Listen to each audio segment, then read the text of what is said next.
자, 오늘은 성경 대탐험 로마서 편 1장부터 5장까지에 있는 말씀을 통해서 구원의 감격, 복음의 감격을 회복하라. 우리 따라서 같이 한번 읽어볼까요? 자, 시작. 구원의 감격, 복음의 감격을 회복하라.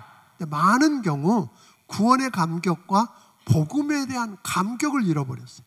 그래서 신앙생활이 매력이 없어요.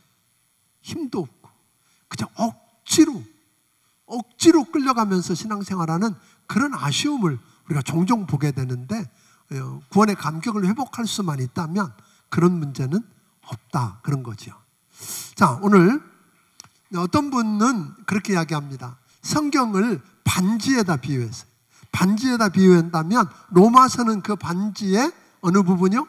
보석 부분이에요. 다이아몬드 반지가 박혀있는 반지라면 그 성경 전체가 반지라면 어디라고요? 로마서는 다이아몬드 같은데, 다이아몬드인데 그 중에서도 제일 반짝반짝 빛나는 부분을 가리켜서 로마서 8장이다.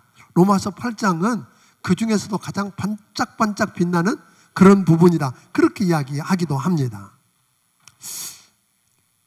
그리고 실제로 우리가 들여다보니까 성 어거스틴, 그러니까 이제 성 어거스틴은 로마서 1장 13절부터 14절에 있는 말씀으로 변화되어서 기독교 역사상 가장 탁월한 신학자로 하나님과 교회를 섬겼다고 하는 겁니다. 그런가 하면 종교개혁자 마르틴 루터는 로마서 1장 17절에 있는 말씀, 오직 의인은 믿음으로 말미암아 살리라고 하는 말씀을 거기서 영감을 얻고 종교개혁을 했습니다.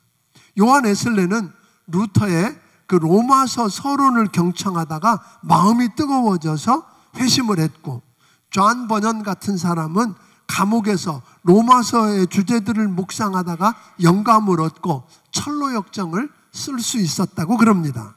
그러니까 로마서는 어떻게 보면 기독교 교리의 요약이다, 그렇게 이야기할 수 있고요.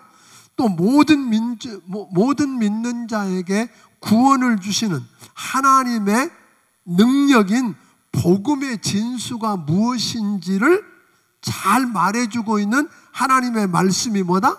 로마서다, 그렇게 이야기할 수 있습니다. 그러므로 내가 누군지 어떤 상황에 빠져 있는지를 알고 구원받아서 의롭게 되어서 복음의 감격을 회복하고 싶다면, 또 믿음으로 의롭다함을 받은 자가 어떻게 살아야 하는지를 알고 싶다면, 기독교 핵심 진리를 알고 싶다면 뭘 해야 돼요? 로마서를 읽고, 아멘, 묵상하고 공부해야 합니다. 그런 의미에서 우리가 오늘부터 4주에 걸쳐서 로마서 성경 대탐험을 하게 된다고 하는 것은 하나님이 주신 특별한 은혜다. 아멘? 특별한 은혜입니다. 사실 제가 이 로마서를 이렇게 준비를 하다가 갑자기 마음이 뜨거워져서, 이게 이렇게 할 게 아니라 주일마다 몇 절씩 아예 세심하게 다루는 강해를 했으면 좋겠다는 생각을 사실은 했습니다. 근데 이제 그러지 못하고 이번에는 이렇게 다루지만 언젠가 로마서를 다시 한번 해봐야 되겠다 하는 그런 욕심이 생겼습니다. 아멘? 아멘. 자, 그렇다면 이 보석 같은 로마서는 누가, 언제, 누구에게, 왜 기록했는가를 알게 되면 이 로마서를 이해하는 데 도움이 되겠다 하는 생각입니다. 이 로마서는 성령님의 감동에 의해서 누가 기록했다고 그러죠? 1절을 읽습니다. 1절을 읽으면 1절은 이야기하는데 같이 읽습니다. 시작. 예수 그리스도의 종 바울은 사도로 부르심을 받아 하나님의 복음을 위하여 택정함을 입었으니.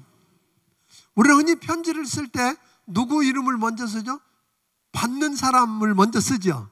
누구누구에게, 뭐 부모님 전상서 참 오래 들어본 이야기네요. 누구에게.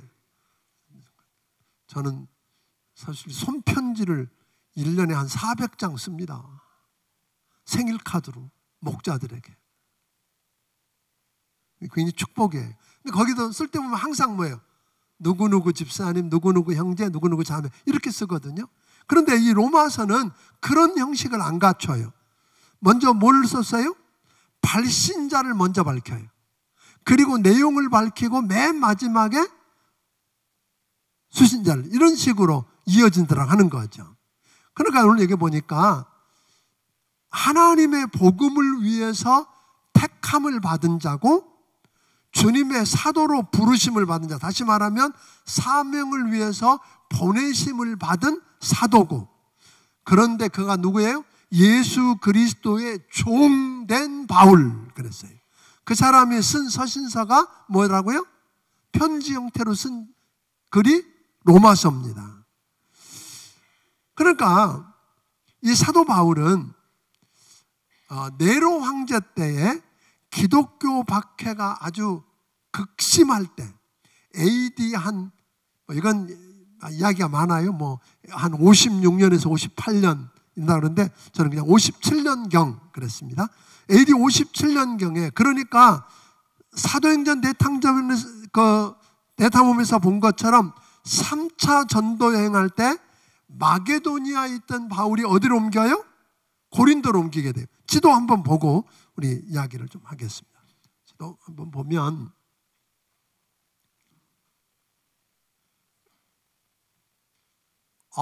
이렇게만 나오구나. 오케이.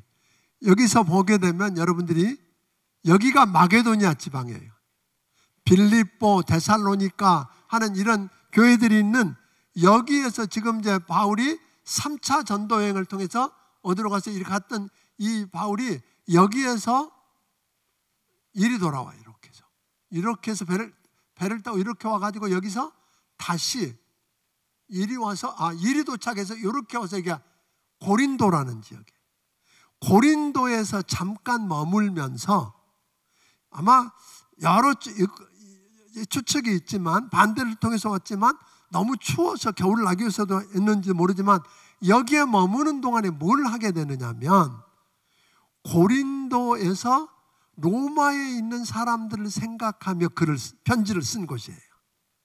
근데 편지를 썼는데 나중에 좀 더 설명이 되겠습니다만 이 고린도에서 이 로마에 있는 편지를 쓰게 되는데 사실은 이때 무슨 이야기 듣게 되느냐면 이 로마 교회가 어떻게 세워졌는지 아무도 몰라요. 보통 여러분들이 보게 되면 뭐 빌립보 교회, 데살로니가 교회 다 누가 세웠다는 거 우리가 알잖아요. 바울을 통해서 세워진 걸 보았는데 이 로마 교회는 사도 바울이 세운 교회가 아니에요. 베드로가 세운 교회도 아니에요. 어떤 사도가 세운 교회가 아니에요. 누가 세웠는지 모르는데 교회가 생겼어요. 이제 그걸 보게 되면 대략 짐작하기는 사도행전 2장의 오순절 사건 때 3,000명, 5,000명씩 사방에서 몰려온 사람들 가운데 예수 믿고 구원받는 사람들이 일어났어요. 그들이 돌아가서 아마 세운 교회인가 아니면 예루살렘에 대박해가 왔을 때 사도들만 빼놓고 나머지가 다 어디로 가요? 다 흩어졌어요.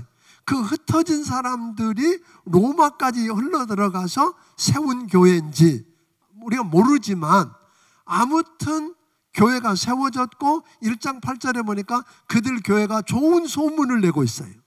그래서 그 이야기를 듣고 있었던 바울이 로마에 한번 가고 싶었던 거예요. 로마에. 왜? 그 당시에 모든 길이 어디로 통한다 그랬어요? 로마로 통한다고. 로마가 중심이니까 로마의 복음이 전해지면 그 전 세계로 이 복음이 흩어져 나갈 수 있겠다. 그래서 로마에 복음을 전하고 싶은 열망이 있었어요. 그런데 사도 바울은 마음속에 어떤 생각이 내리느냐면 나는 남의 터 위에 교회를 세우지 않겠다 그래요. 복음을 전하는데 또 전. 그런데 그곳에 있는 사람들에게 그 이야기를 여러분들이 보는 것처럼 사실 바울이 이쪽에 있을 때나 여기 있을 때 보면 로마까지 가는데 그렇게 오랜 시간이 걸리는 길이 아니에요. 그러니까 거기 있던 사람들이 로마에서 유대인들을 추방할 때 거기까지 내려온 사람들이 있었잖아요. 고린도에서 만났던 사람이 누구예요? 기억나세요? 브리스길라와 아굴라. 그 부부 같은 사람들. 그러니까 많은 사람들 통해 로마 교회에 대한 이야기를 듣고 로마 교회에게 복음을 진짜 뭔지 가르쳐주고 싶었던 거예요. 그럼 또 하나는 신령한 은사, 하나님 주신 은사를 나누고 싶었는데, 근데 갈 수가 없었던 사실은 여러분 아는 것처럼 이쪽을 아가야 지방이라 그랬잖아요. 이 데살로니가와 아가야 지방에 있는, 이쪽에 있는 사람들이 어디로? 헌금을 해줬어. 예루살렘 교회가 어려움을 겪고 있다고 하는 이야기는 헌금을 해줬기 때문에 그 헌금을 가지고 바울이 지금, 우리가 지난번에 사도행전 3차 전도행을 볼 때 어디로 가기를 원하세요? 로마로 가기를 원했었어요. 왜 가기를 원했어요?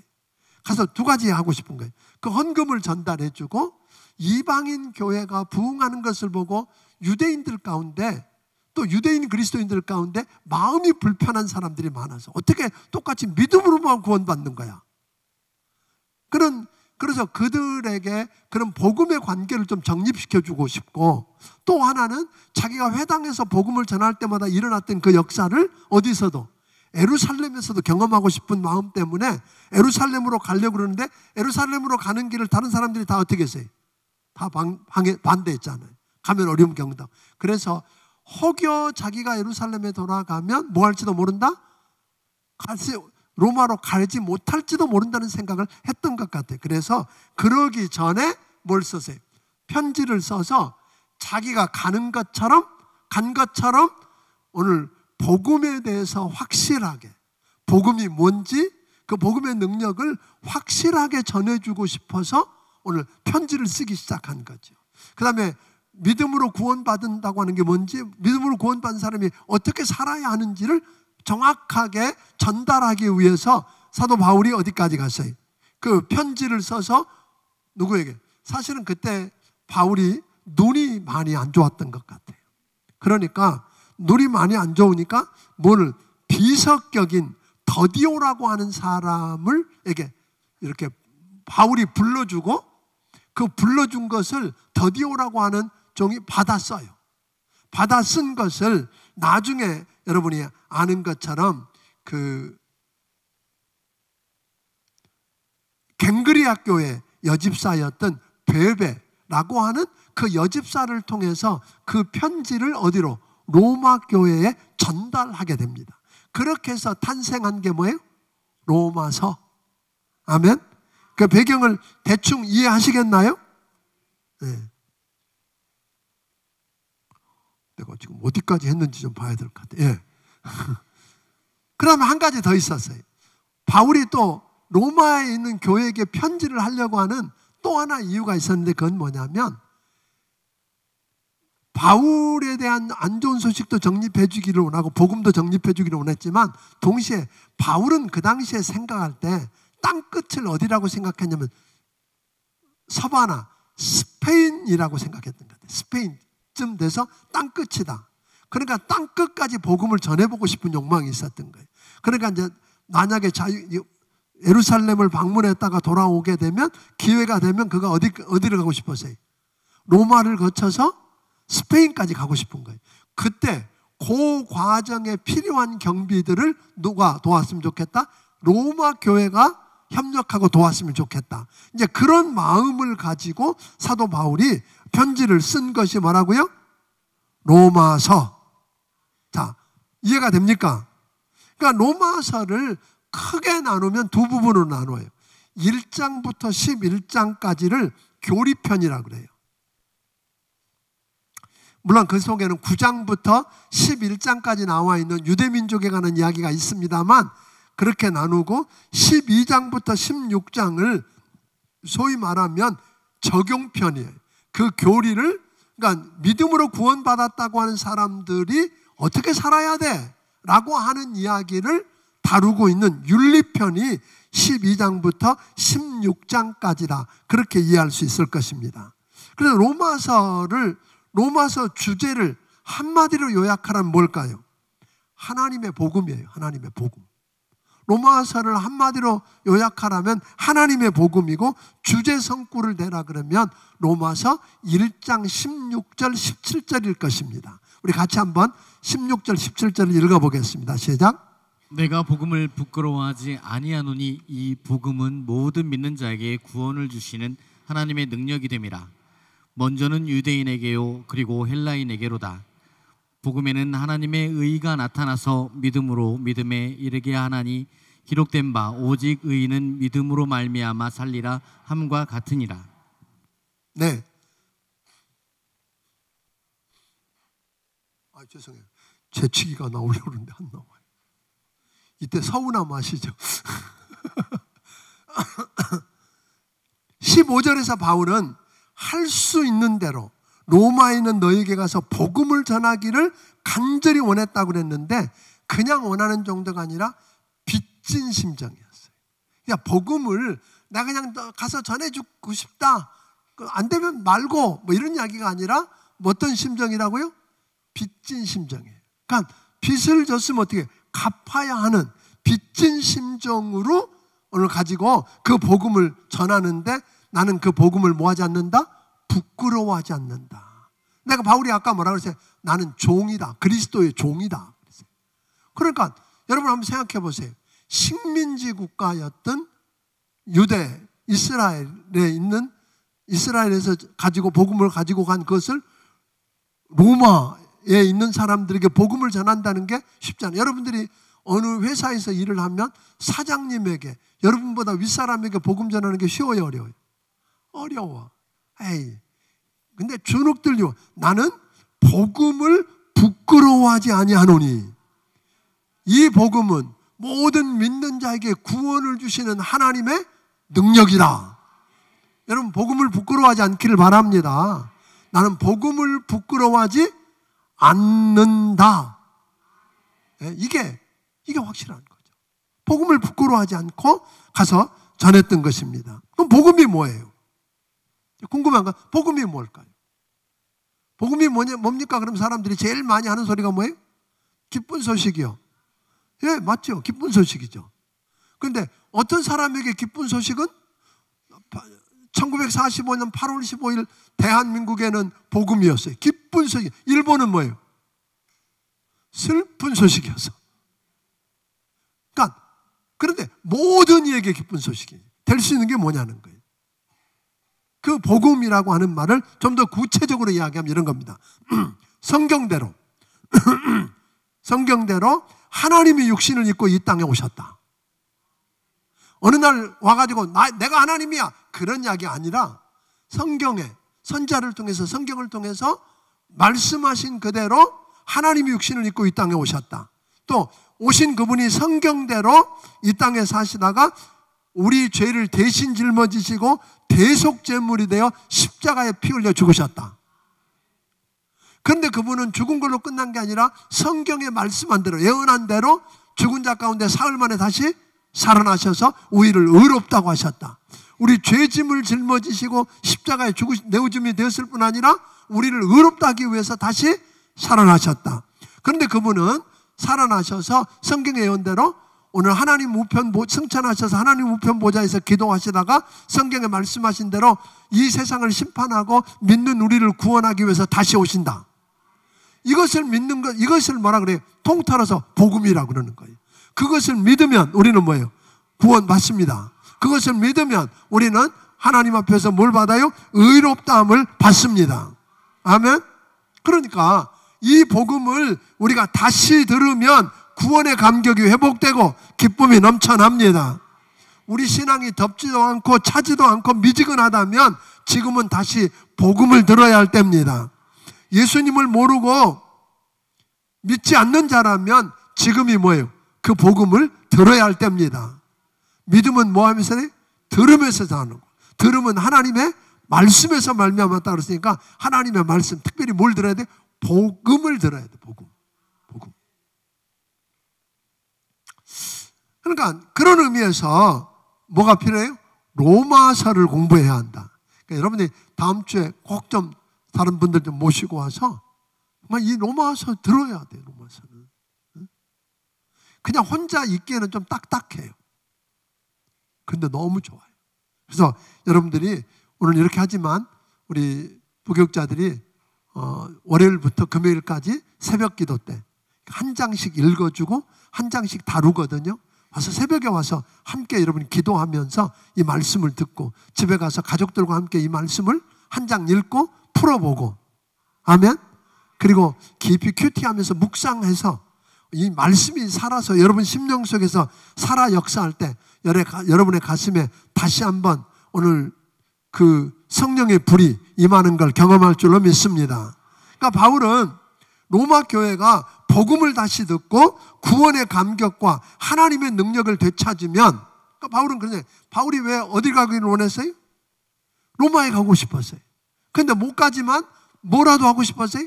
복음을 전해줘. 왜? 로마 교회가 복음을 다시 들으면, 언제 시작했는지 몰라도 시작한 지 좀 시간이 지나니까 로마 교회도 어떻게 됐어요? 미지근해졌다 이 말이에요. 그러니까 대부분 오래 믿은 사람들 가운데 그것도 또 뭐 모해신앙이라고 하는 거 아세요? 모태신앙이라고 그러고, 그런 사람들 가운데 아주 열정이 없어. 그냥 습관적으로 나가고 해야 하니까 하고 하지 않으면 안 되니까 하고, 이런 식에 있는 사람들에게 바울이 그렇게 좀 시간이 지나고 나니까 로마 교회가 힘을 잃어버린 걸 보면서 아쉬워하면서 뭐예요? 로마 교회가 복음을 다시 듣고 구원의 감격과 하나님의 능력을 회복할 수만 있으면 그 순간부터 로마 교회는 폭발하겠다. 폭발적인 부흥을 경험할 거다. 그러면 전 세계 복음화는 어렵지 않겠다. 그렇게 본 거예요. 그리고 이 글을 썼어요. 그런데 여러분 실제로 아세요? 바울이 죄수가 되어서 로마 황제 앞에 재판을 받기 위해서 로마로 갔고, 로마 감옥에서 2, 3년간, 한 3, 4년간 머물게 돼요. 그리고는 AD 64년에 네로 황제 명예에 의해서 그는 칼로 목베임을 당해서 죽습니다. 참수형을 당하죠.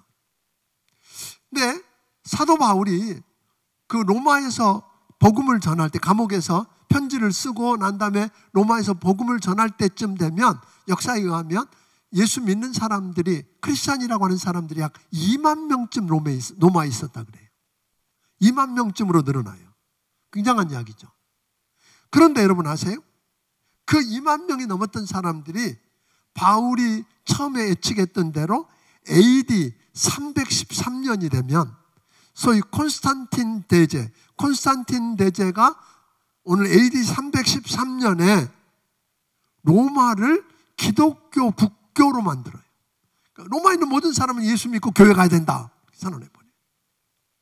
그러니까 다른 말로 말하면 모든 권력이 예수 믿는 사람들을 잡아다가 죽이고 핍박하고, 그 짐승들이 있는, 맹수들이 있는 원형 경기장에 집어넣고 짐승에 먹혀서 죽게도 하고, 하여튼 그런 핍박을, 온갖 핍박을 다 당하게 했는데, 오늘 그 예수 믿는 사람들이 믿는 그 예수님 앞에, 십자가 앞에 모든 권세가 무릎을 꿇습니다. 예수 이름 앞에 무릎을 꿇습니다. 이런 놀라운 역사를 사도 바울은 내다보았다는 거예요. 그러면서 이 로마서를 쓴 거예요. 이 로마에 있는 사람들이 이 로마서에 자기가 쓴 이 복음을 다시 들을 수만 있으면 로마는 이렇게 변할 거다. 이런 부흥을 경험하고 이런 폭발을 경험할 거다. 이런 폭발을 경험하면 이런 일이 있을 거라고 했는데 그대로 됐다는 거예요. 저는 이것은 지금도 진리라고 믿습니다. 오늘 우리 주변에 그 열정을 잃어버리고 첫사랑을 잃어버리고 살고 있는 사람들에게 뭘 전할 수 있으면, 복음을 다시 듣게 만들어주면, 아멘? 이 로마서의 복음을 다시 듣게 만들어주면 저는 분명히 그들 영혼 속에 새로운 역사가 일어날 거라고 믿습니다. 그리고 그들을 통해 그 복음을 듣고 오늘 성령의 불을 경험한 사람들에 의해서 오늘 이 세상이 어떻게 변할지 한번 생각해 보기를 주의 이름으로 축원합니다. 아멘. 그러니까 이것이 바로 복음의 능력이고 십자가의 능력이라고 하는 것입니다. 우리가 복음을 알고 예수님 앞에 나와서 죄를 고백하고 예수님을 구주와 주님으로 믿으면 우리는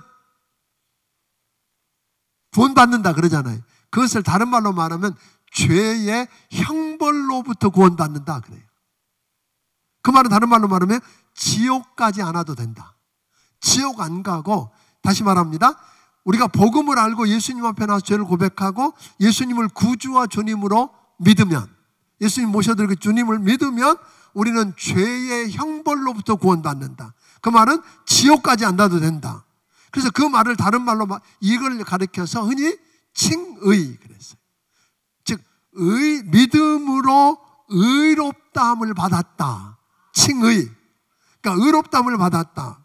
그 다음은 우리가 예수 그리스도를 주님으로 믿고 그 다음에 구주로 예수님을 주님으로 주인으로 믿고 순종하며 그리스도인의 삶을 살면 우리는 죄의 세력으로부터 구원받는다.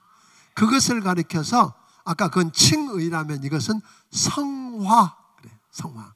그러니까 예수 믿고 구원받았다고 죄 안 짓고 깨끗한 사람이 당장 되는 게 아니라 날마다 말씀을 통해서 성령님의 도우심을 가지고 우리가 죄와 싸워서 이기고 살면 우리는 죄의 세력으로부터 구원받아서 거룩하게 되어져가는 성화다.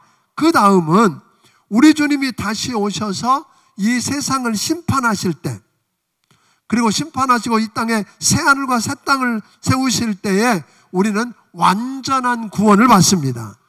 죄의 본질로부터 구원을 받습니다. 이것을 가리켜서 우리는 영화, 그렇게 불러요. 영화. 그래서 구원의 3단계 어쩌고 그러는데 그런 이야기입니다.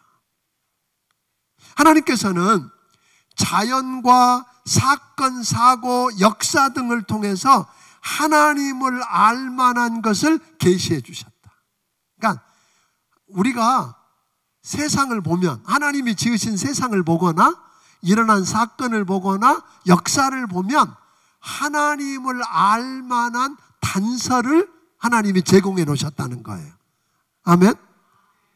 자, 그런데 사람들이 하나님을 알되 하나님을 영화롭게도 아니하고 감사치도 아니하고 도리어 하나님의 영광을 오늘 우상으로 바꿔버렸다.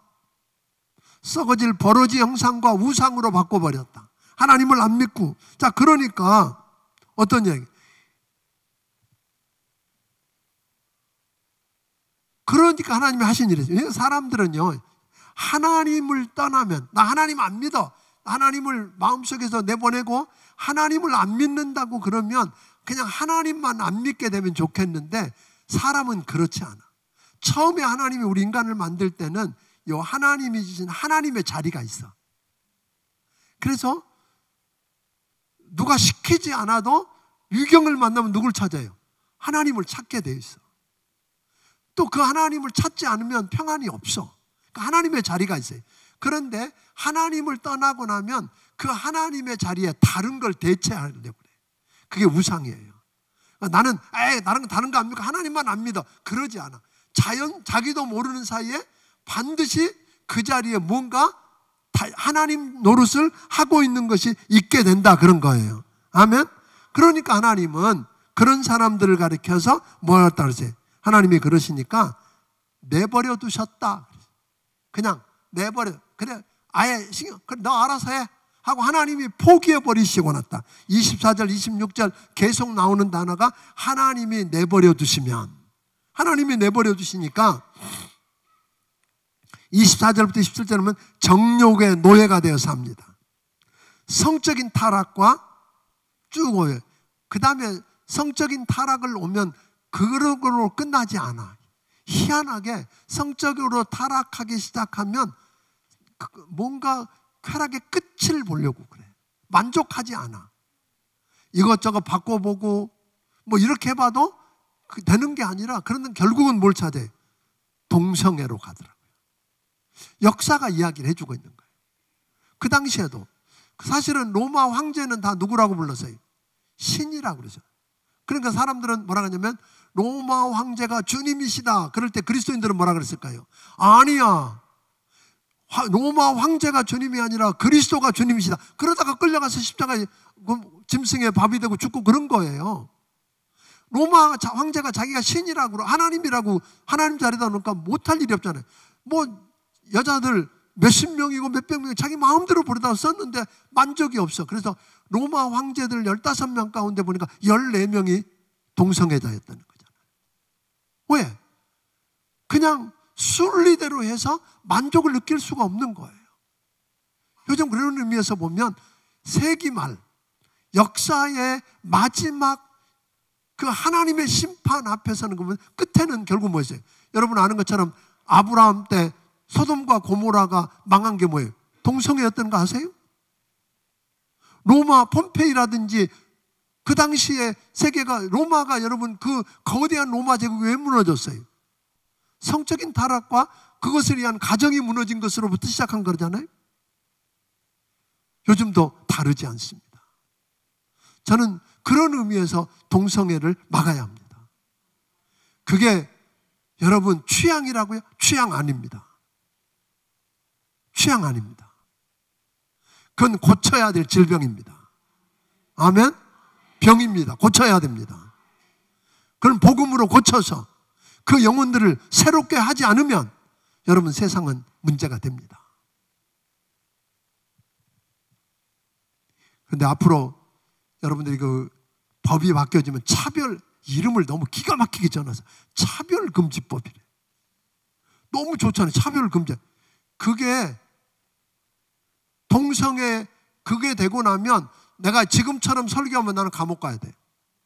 그 사람들이 고발하면 벌금도 내고 감옥 가야 돼. 진짜로.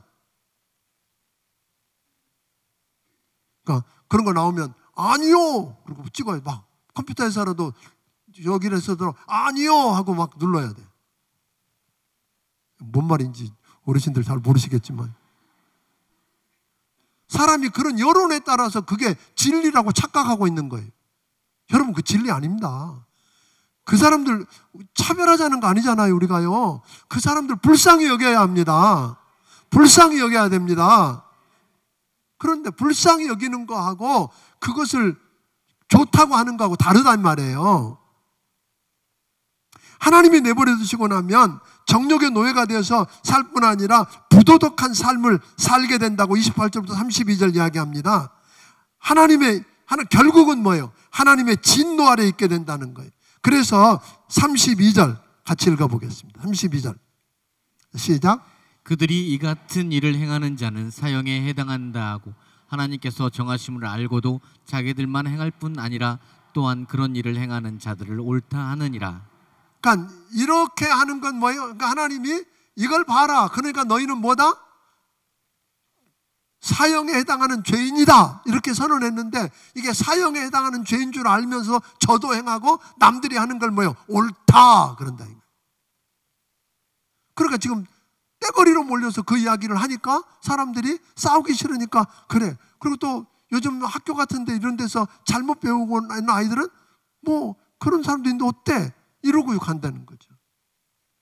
군대 같은 데도 여러분 남자들이 가서 소위 동성애자들에 의해서 학문 선교를 당해서 완전히 무너진 인생을 사는 아이들이 너무 많다는 거 이야기하잖아요. 내가 막 흥분하려고 그래. 언젠가 이 동성애에 대한 이야기는 다시 한번 조금 더 체계적으로 한번 이야기를 할 기회를 갖도록 하겠습니다. 자, 2장 1장에서는 하나님 없이 살고 있는 사람들,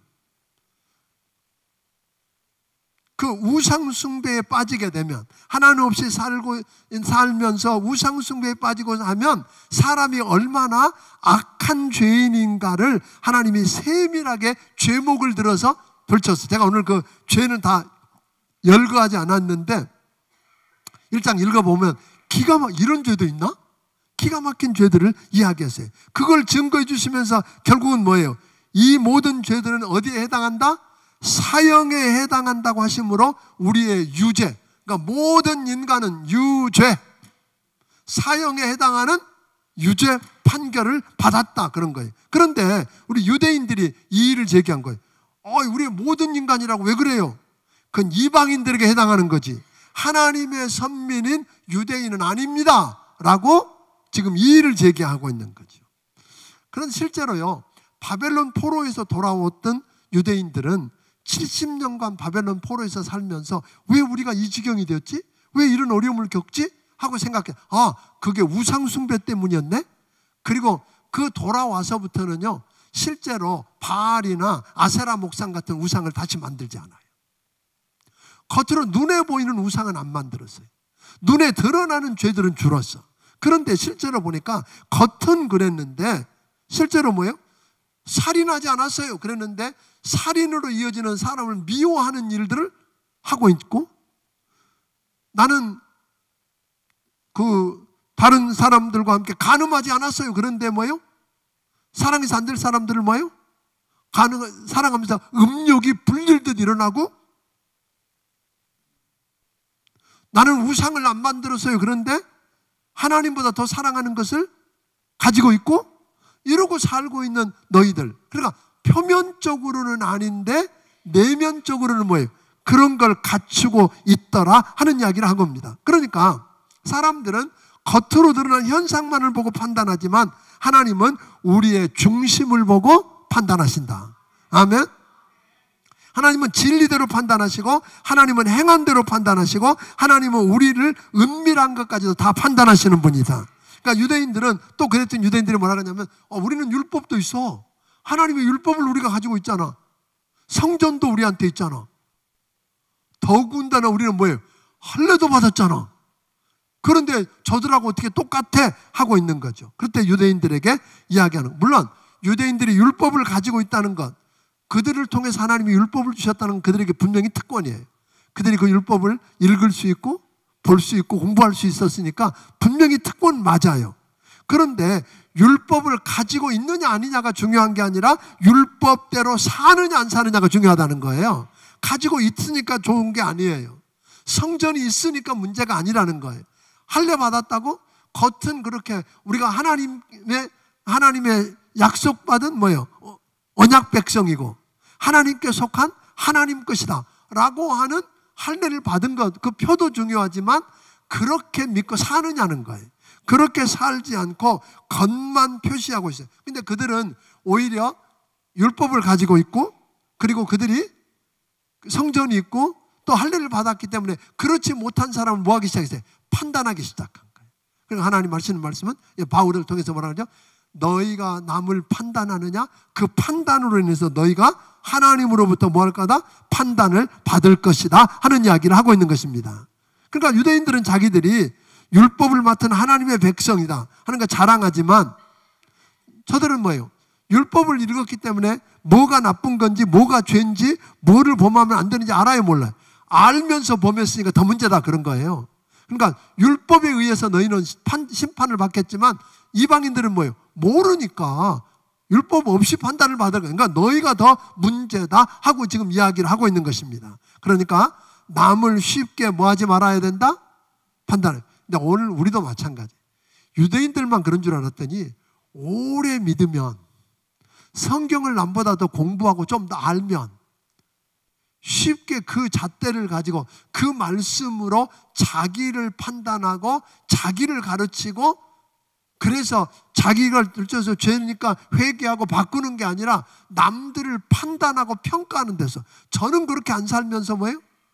어떡해 뭐 이러고 맨날 어떡해, 남만 보고 다른 사람들 향해서 계속 손가락질을 하고 판단하고 있다는 거지. 그게 우리의 문제는. 그러니까 늘 이야기하지만 이 손가락질은 뭐라고요?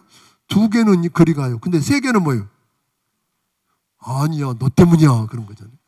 그러니까 판단하면 된다 안 된다? 남을 쉽게 판단하지 말아야 된다. 그 말씀을 가지고 자기를 판단하고 회개에 이르러야 된다. 회개하지 않으면 하나님의 의로우신 판단이 나타날 때 그 임할 진노를 쌓게 되는 결과다. 그러니까 우리 뭐 하지 말자고요? 근데 참 이게 잘 안 돼, 그지요? 꼭 누구를 판단해, 뭐 이야기하고 자기가 기준이고 자기가 알고 있는 게 기준이고, 그래서 그것에 틀리면 다 틀렸다고 이야기하는 이것을 하나님이, 이 판단이 얼마나 무서운지를 이야기하는 거예요. 그건 판단은 내가 알고 있는 기준은 누구한테 가르쳐야 돼? 나한테 가르쳐야 돼. 그래서 내가 회개하고 돌이키지 않으면 하나님이 나타나실 때 판단하는 걸 뭐예요? 죄를 쌓아놓는 결과다라고 이야기하는 겁니다. 그러니까 유대인들은 율법을 가지고 있었고 하나님의 성전도 있고 하나님께 속한 자요, 하나님이 책임져 주신다고 하는 표현 할례를 받았어요. 근데 종교적인 특권에만 집착했지 왜 그것을 그들에게 맡겨주셨고 왜 그런 은혜를 입게 하셨고 왜 그렇게 행하게 하셨는지에 대한 책임과 의무는 망각했다. 사명은 망각하고 그 형식에 드러난 것만 가지고 특별하다고 이야기하고 그걸 못하는 사람들을 뭐예요? 계속 정죄하고 판단하는 게 문제였다 하는 것입니다. 오늘 우리는 그렇게 되지 않게 되기를 주의 이름으로 축원합니다. 또 저들은 신앙의 형식, 상징에는 애착을 가지면서 그것을 왜 해야 되고 왜 가지고 있어야 되는지 내용에는 무관심하다는 거예요. 할례가 무슨 의미가 있는지, 왜 해야 되는지, 침례가 무슨 의미가 있는지, 왜 해야 되는지 모르면 침례 받은 게 자랑이고 침례 못 받은 사람은 뭐예요? 무시하고 판단하면 안 된다 그런 거예요. 그 자체만 자랑하고 그렇게 안 한 사람 판단하는 것, 정죄하는 것 문제라고 이야기합니다. 그래서 바울은 이면적, 즉 표면적 유대인이 아니고 내면적 유대인이 유대인이다. 기독교인도 마찬가지일 수 있겠죠? 3장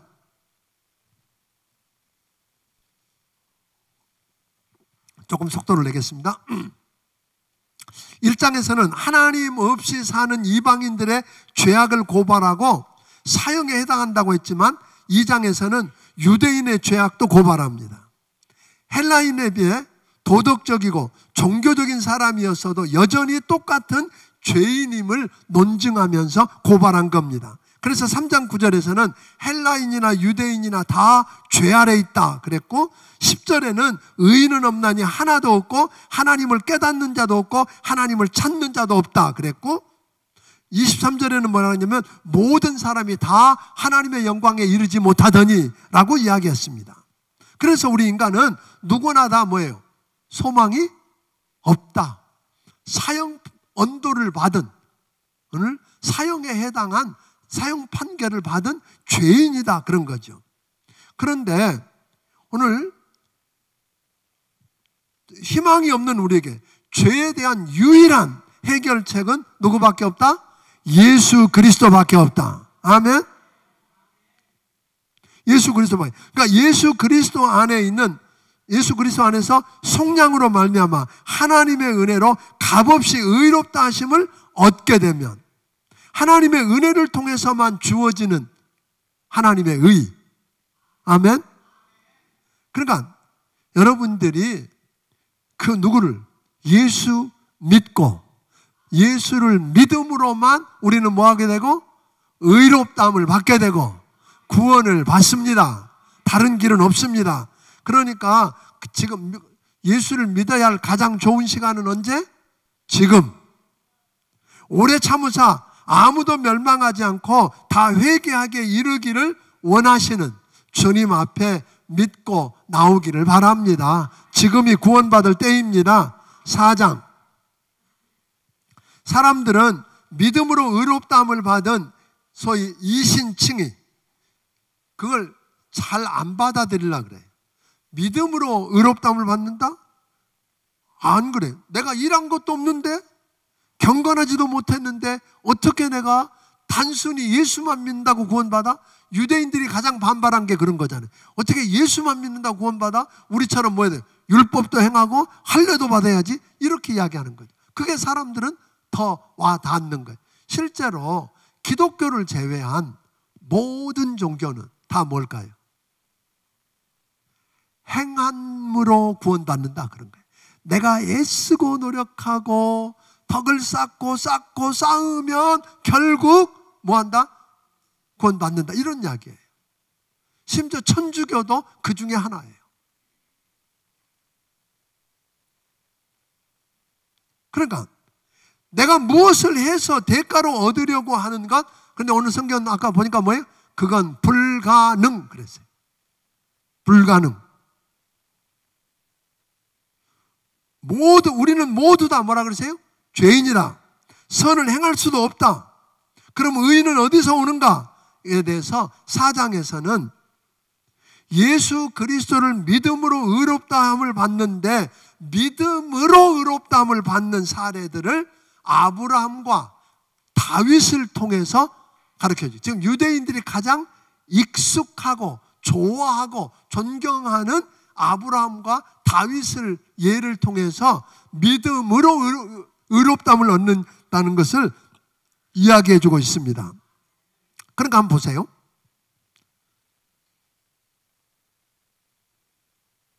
우리가 아브라함을 이렇게 들여다보니까 아브라함은 율법이 있기 전이잖아요.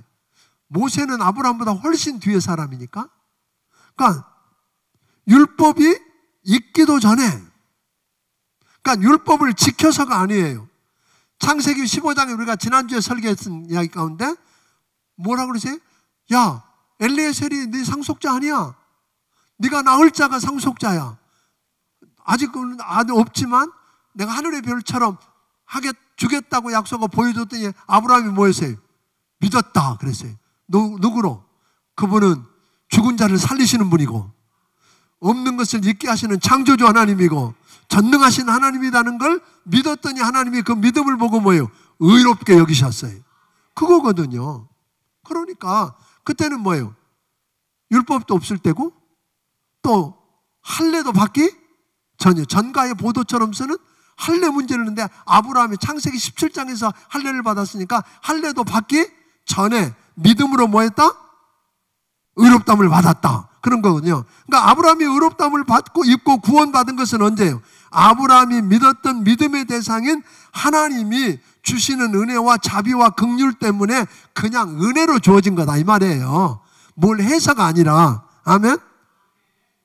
일하지 않았는데 받을 자격이 없는데도 주어진 호의는 뭐예요? 은혜지요. 여러분이 한번 생각해 보세요.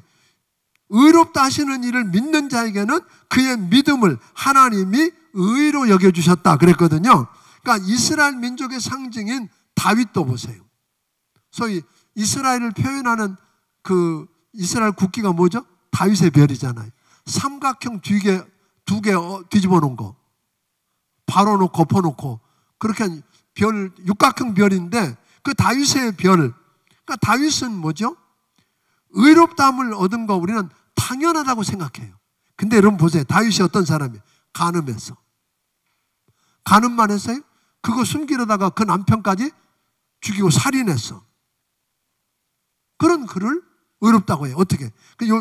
시편 32편 3절 4절에 보니까 나단의 지적을 받고 죄를 토설하고 고하지 않을 때는 내가 뭐예요?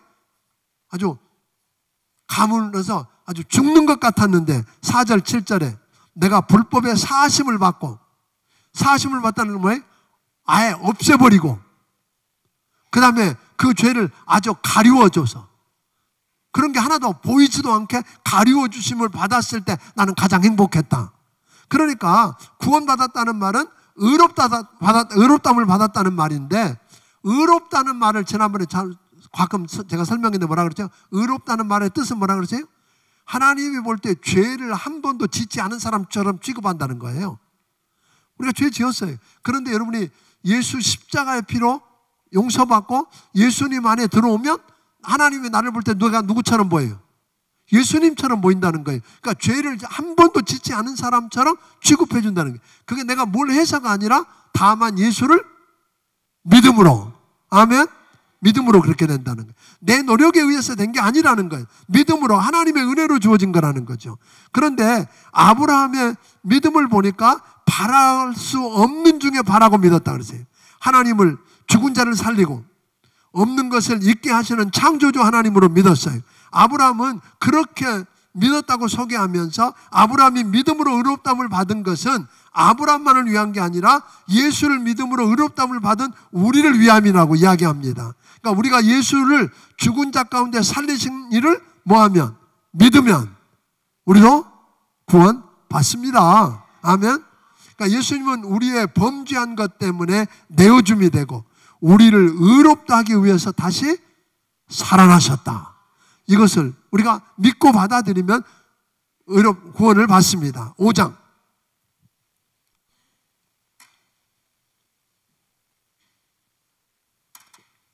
1절 2절을 보면 믿음으로 의롭다 하심을 받은 자에게 주어지는 기가 막힌 세 가지를 보게 됩니다. 하나님으로 더불어 화평을 누리는 은혜, 믿음으로 서 있는 이 은혜에 들어가는 은혜, 그리고 하나님의 영광을 바라보며 즐거워하는 은혜를 누리게 된다. 1절부터 11절까지는 믿음으로 의롭다함을 받은 결과요, 즉 결과요, 열매요, 확신을 말해주고 있는데, 우리는 본래 연약하고 죄인이었고 하나님과 원수로 행하던 자였는데 예수 그리스도께서 자격 없는 우리를 위해 십자가에 죽으심으로 우리에 대한 하나님의 사랑을 확증해 보여주셨다. 이것은 믿자마자 우리가 하나님과 우리 사이에 말할 수 없는 뭐가 일어났다? 기적이 일어났다. 그런 거예요. 그래서 하나님은 더 이상 우리를 누구로 보지 않고 죄인으로 보지 않고 의인으로 본다는 거예요. 아멘. 그러니까 우리는 당연히 하나님과 뭘 누리게 돼요? 화평을 누리게 되어서 마음에 평안함이 있다. 예수 믿고 의롭다함을 얻게 되면 하나님과 평안함을 누리니까 자연히 우리 안에 뭐가 있어요? 평안. 맨 처음에 죄를 짓고 난 다음에 하나님과 관계가 깨어지니까 내 안에 평안이 없고 내 안에 없으니까 다른 사람과 화평이 없고 자연과도 화평이 없던 거 반대죠. 더 이상 죄책감이 시달리지 않아도 됩니다. 마귀가 계속해서 정죄한, 너 그렇게 죄 짓거든 네가 그리스도이냐? 네가 집사냐? 이렇게 이야기하면 그만 죄책감이 시달리고 기가 죽어서 그러고 살던 여러분과 내가 그래 이야기하면 그러죠. 마귀는 그래 나 죄 졌다. 그런데 내가 주님 앞에 나와서 고백했고 주님이 십자가 보혈로 용서해 주셨다. 일러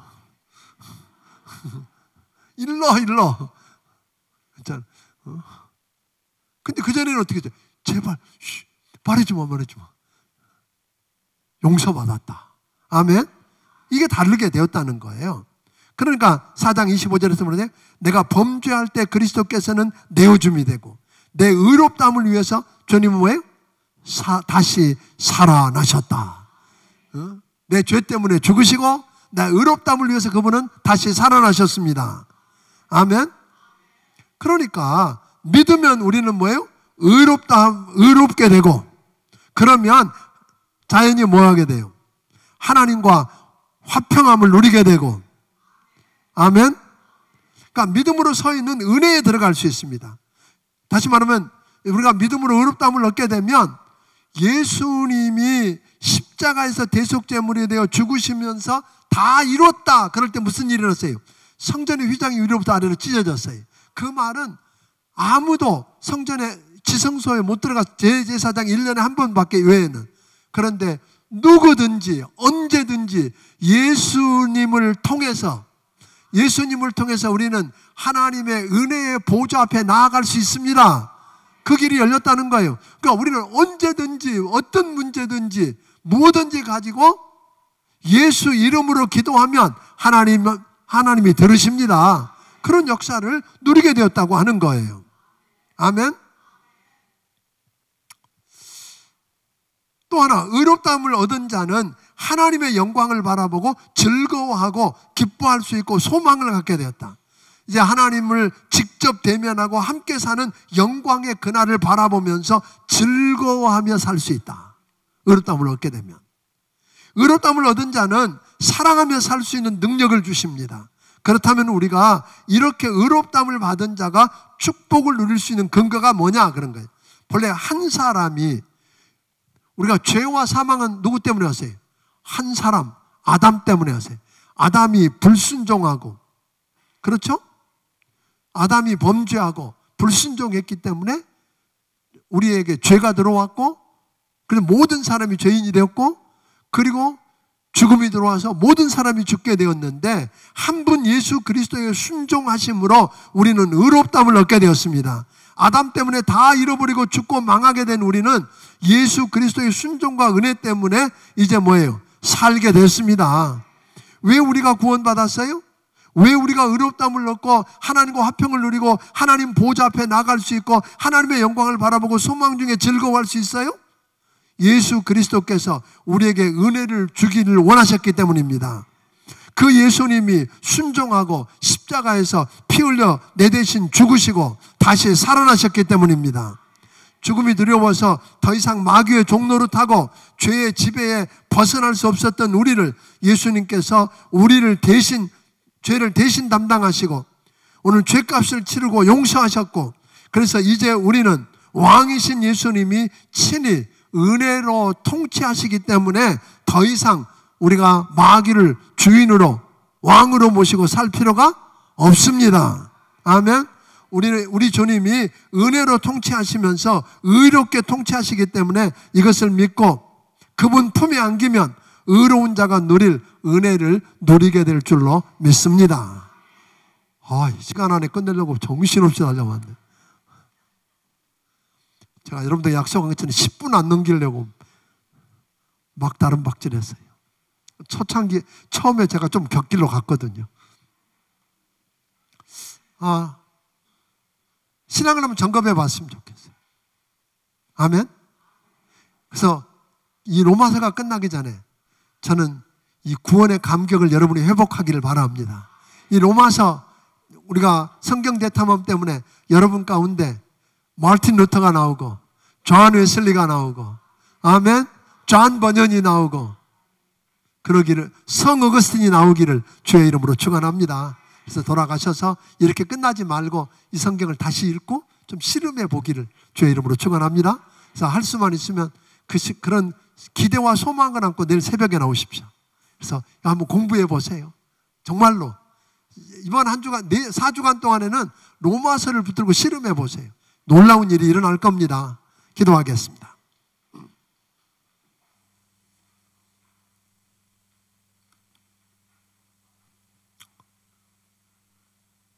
이제는 우리 주 예수 그리스도의 크신 은혜와 하나님 아버지의 원하신 사랑과 성령님의 감화 감동하시고 역사하시며 교통하심이 보석 같은 로마서 말씀을 붙들고 우리 구원의 감격, 복음의 감격을 다시 회복하고 하나님 앞에 다시 서고 싶은 사람들 머리 위에 지금부터 영원까지 함께해 주시기를 예수님 이름으로 축원하옵나이다. 아멘.